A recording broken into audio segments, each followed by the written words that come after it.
Eager to join his friends for an early morning run, Simon Wolfgard, leader of the Lakeside Courtyard, hurried towards the Terra Indigene wolves who were using trees and shrubs for camouflage as they watched the paved road that looped the courtyard. Actually, they were watching the man who was riding on the road at an easy pace. "It's Kowalski," Blair growled. It was a soft growl, but the human suddenly scanned the area as if his little ears had caught the sound. "On a bicycle," Nathan added. "We gave him permission to ride on the paved roads," Simon said, a little concerned about their focused attention on a human they knew fairly well. Karl Kowalski was one of the human police officers who worked directly with the Terra Indigene to minimize conflicts between humans and others. Because of that, he had been labeled a wolf lover and had had his share of conflicts with other humans.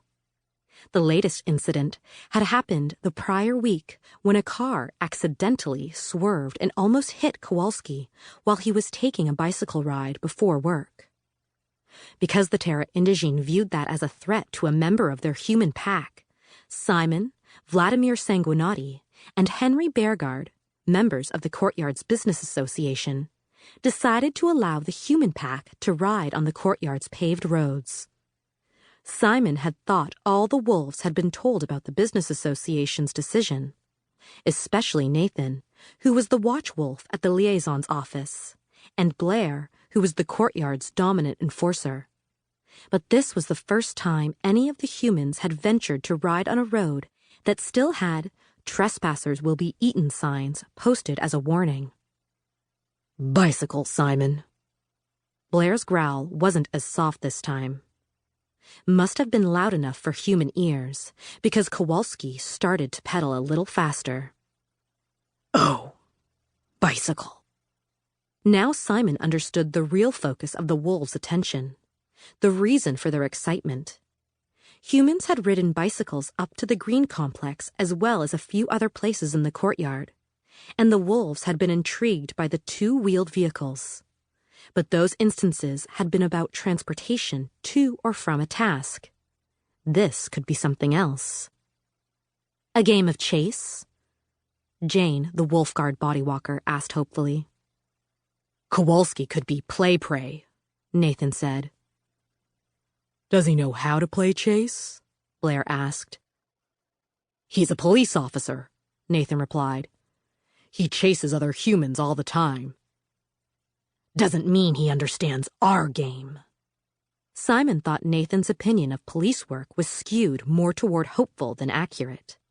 Still, they could offer to play. If Kowalski didn't accept, they would just enjoy a run. But bicycle.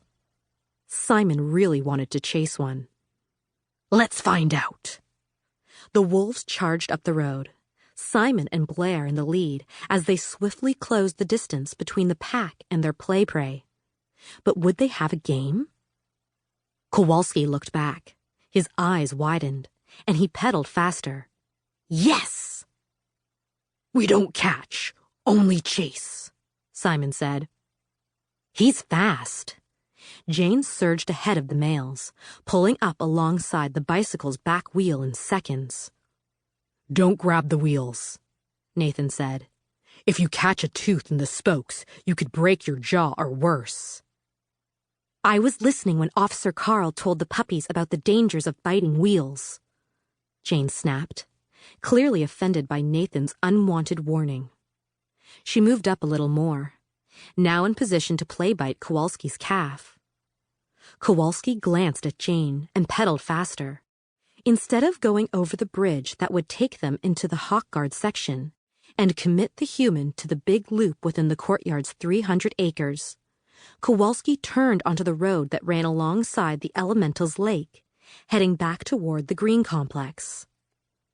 The wolves ran, maintaining their distance even when Kowalski slowed down while going up a rise. They took turns pacing the bicycle and pushing their prey to run and run, or pedal and pedal. As they reached the intersection with the courtyard's main road, Kowalski swung left toward the green complex instead of turning right toward the market square.